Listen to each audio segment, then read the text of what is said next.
Hi, everybody. My name's Ashok Row Kavi. I'm a gay activist. That means I'm a homosexual. And basically, I've come here not really to talk about homosexuality in general, but I'm broadening out the subject and looking at patriarchy as a prison and how we homosexuals are equal prisoners of it. How we transcend some of these barriers that patriarchy has put. Where does it come from? And I'm trying to look at issues where homosexuality or homosexuals become pioneers in attacking some of the last barriers in the Constitution, where the articles on equality before the law, liberty, freedom of expression are fully expressed and procured for the citizens of this country. So that's my contention. Before I start, I must tell you an incident in my life 30 years ago when I became a street counselor for my organization called the Humsafar Trust, which is India's oldest gay organization. It works with the government of India, with the Union Health Ministry. But the interesting part is that as a street counselor, we were on the street and we used to meet up people who had issues about their sexuality. And I was usually one of the 4 or 5 street counselors trained by Vidya Subramaniam to go out. We were not allowed to meet them in any private space. We could meet them on park benches or in, say, hotels where we would sit on a cup of tea and advise people. And I met this guy who said he had a problem. So I said, okay, we'll meet. And we met, interestingly, in a small chai shop outside Dada station. And he said, I want to tell you that I'm heterosexual, I'm married, and I have 2 children. So I was wondering, what's the problem? He seemed happy. So I said, yeah, so what? So he said, we sat down, the tea started. Again, he repeated the same thing. He said, I'm a married man, I love my wife, I've got 2 children. But sir, I want to tell you that whenever, every day I go for a shower and I come out, and I dry myself, and I look at myself in the mirror, and I look at my butt, and I say, what a beautiful butt you have. I didn't know, I thought that was an interesting line to take, you know. I mean, but what I wanted to, that set me off a lot of things, because there was a total disconnect in his mind between his orientation. He was obviously a man who was oriented towards homosexual orientation. But he was totally disconnected from his identity was homosexual, but his behavior was perfectly heterosexual. He was happy with his wife, he had no issues, he said that everything was perfect, he had children. But soon after, about 3 years after that, he did come to me and says, I think I'm done with my married life. Do you think I could get a male partner? So obviously people progress. Now I'm giving you this story to tell you the journey that I made over 35 years in the community. And I have tried to connect theory and practice and our experiences on the street to come up with certain ideas about where we are heading, as far as men in this country are concerned. If you look around, you must be seeing and reading the papers, and it's pretty bad, the rapes from Nirbhaya downwards. A month ago, we had 2 boys sodomized in Powai. They committed suicide. So this sort of violence that the male is indulging in, I feel, is a crisis in patriarchy. I'm not saying it's happening particularly in India. It's a crowded country, but it's happening all over the world. If you go into the streets of London, you see the same type of sexual violence. If you see what's happening in Europe, with or without the migrants, it's happening there too. So there is a crisis in patriarchy throughout the globe, all over the planet, where man has practically spread his wings and taken up every ecological niche there is. We must understand, look back a little bit into evolution. I want to run through this very quickly because these notes are very extensive anyway. I want to tell you that the whole business of, when you look at Homo sapien as this incredible primate among all the simians that you have around us, this primate is the only animal that has sex in private. If you look in the animal kingdom, you will not see this obsession for privacy and private space. And you can see that obsession running. It's happening in the Supreme Court right in front of us today. Over the last 1 week, this obsession with privacy. The very fact that you have a smartphone, your privacy is gone. But looking at the way they are talking about biometrics, and, I mean, we had a huge fight in the transgender community, which was invited to the US consulate for a workshop. And most of the transgender refused to show their ID because they have a different ID in the private lives on the street, and they have a different ID according to their Aadhaar card. So one of the jobs of Humsafar Trust is to get them an Aadhaar card in the name of their transgendered identity, which means if I'm Ashok on the streets, I'm called Asha. They want an Aadhaar card in the name of Asha. You can see the sort of mess going on between identities, sexual orientation, and sexual desire. I'm going to concentrate on these 4 issues. Okay, let's see.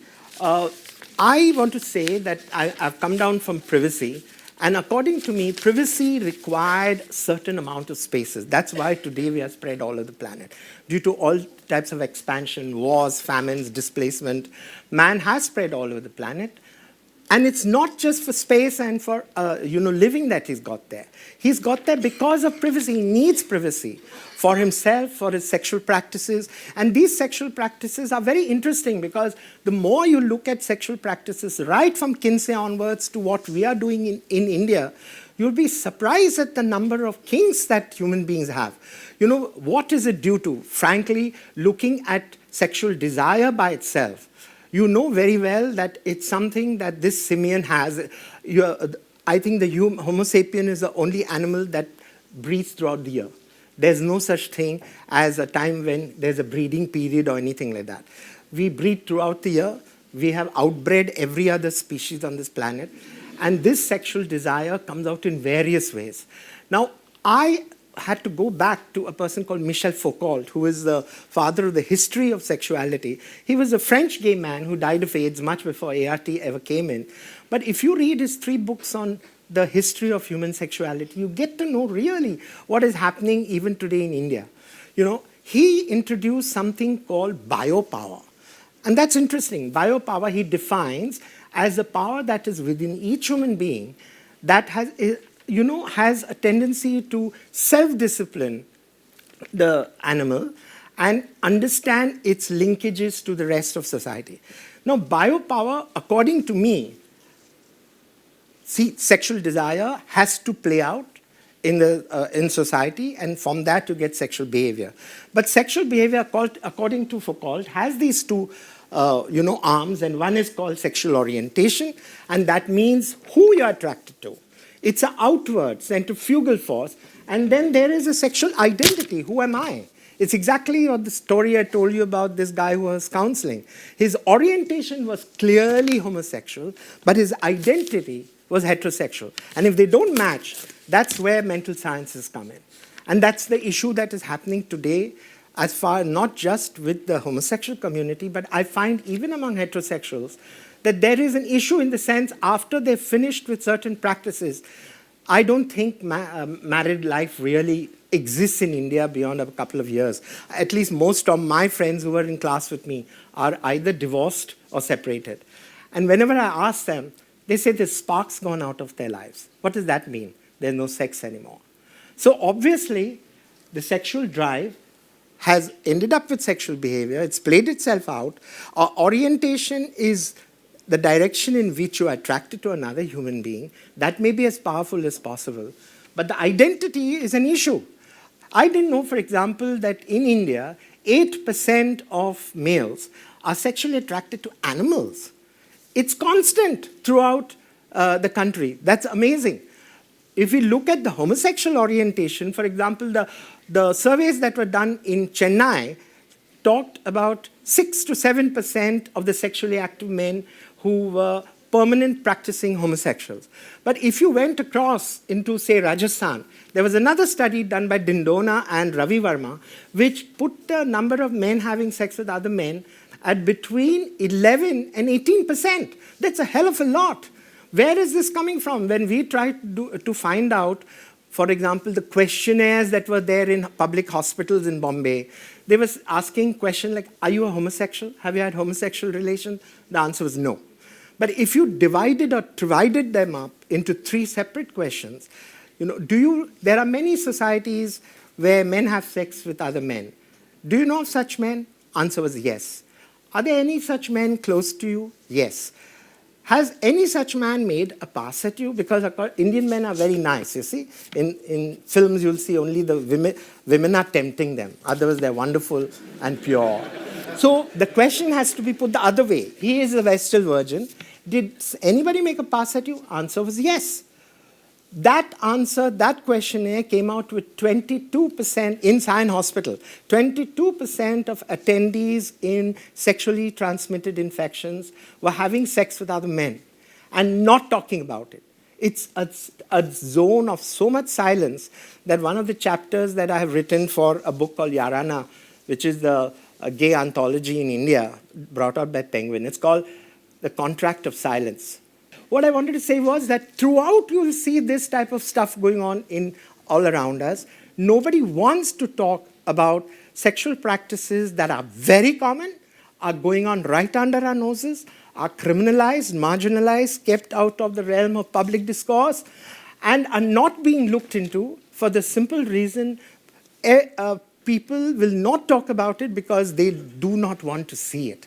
Now, what I wanted to say was that this type of rampant, aggressive masculinity seems to be to appropriate surpluses, resources, corner them, turf wars, and this is what is finally leading to my contention that we gay men are actually subversives in this system. We are equal prisoners. A lot of women think that whenever in India you talk of gender, it's always women and children. Nobody talks of men also as a gender. Males also are a gender, and males are also prisoners of patriarchy. Do not think that they are always the dominant sex. And gay men, when I say gay men, it includes a huge spectrum, and that's why we are called a rainbow spectrum, the rainbow community. It means men having sex with men, bisexual men. I'm going to take you to that. This was a diagram which I drew for the Ministry of Health. I had to show that it is gay men within patriarchy who are doing the transgressions. The latest now, if you see what's happening in the Supreme Court and how we are taking the Delhi High Court judgment forward, we are asking for certain laws to be framed to protect even privacy. For example, privacy of a woman. If you read the Delhi High Court judgment, you'll find that privacy is defined in a completely new way. If a woman sits in a park, all the space around her is a private space. So there's a new definitions of privacy coming up. Now, this is what the homosexual community is fighting for. Equality before the law. The moment you demand equality before the law, a whole lot of other laws goes out of the window. Section 377 goes out of the window. It has created a second-class citizen by the very nature of who I am. So it definitely attacks constitutional laws. Equality before the law doesn't stand because there is the Scheduled Tribes and Caste Act, which was actually removed in 1952, said if you were born into a particular caste, like, say, the Gypsies, the Vaderas, there are several criminal tribes and castes who the British had termed as criminal from the very day they were born.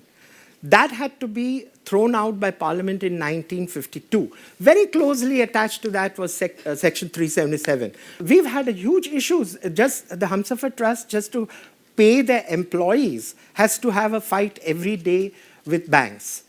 So you can imagine when this is what gay men are fighting for, equality before the law. How can you keep a hijra out of, say, a hospital? They are not allowed even into hospital gates.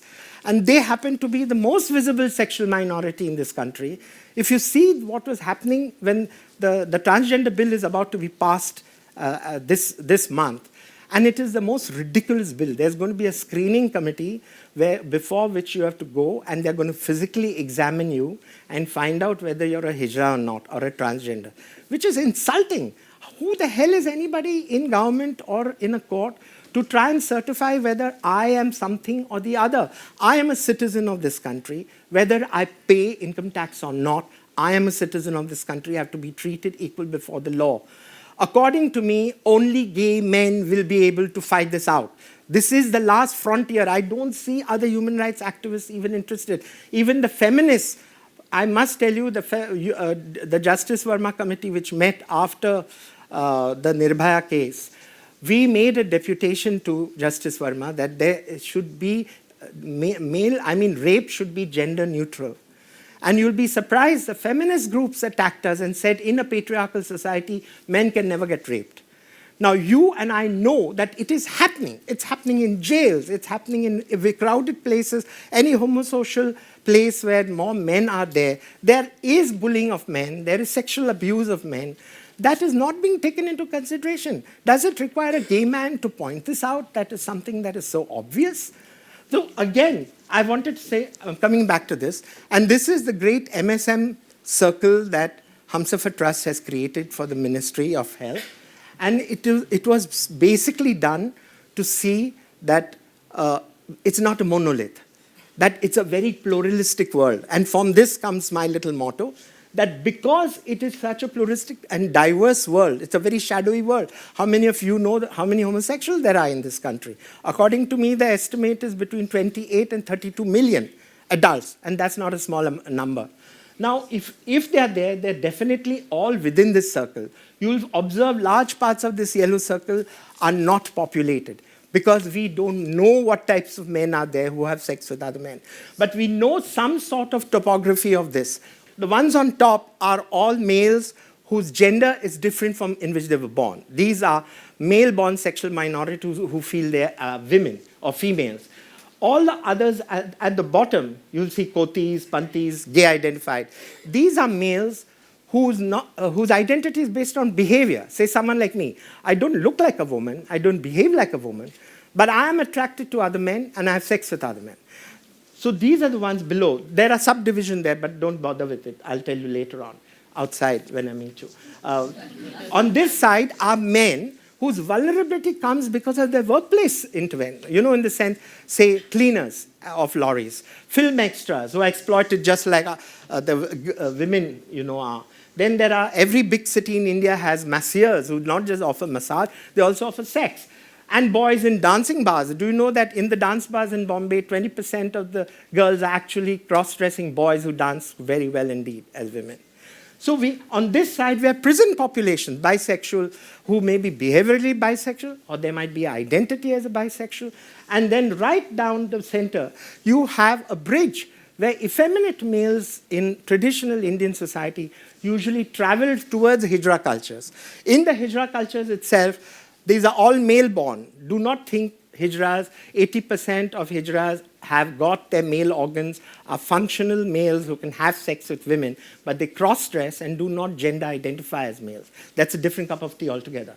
Now, this whole bridge is, in the old days, was used by effeminate men to travel into Hijra cultures.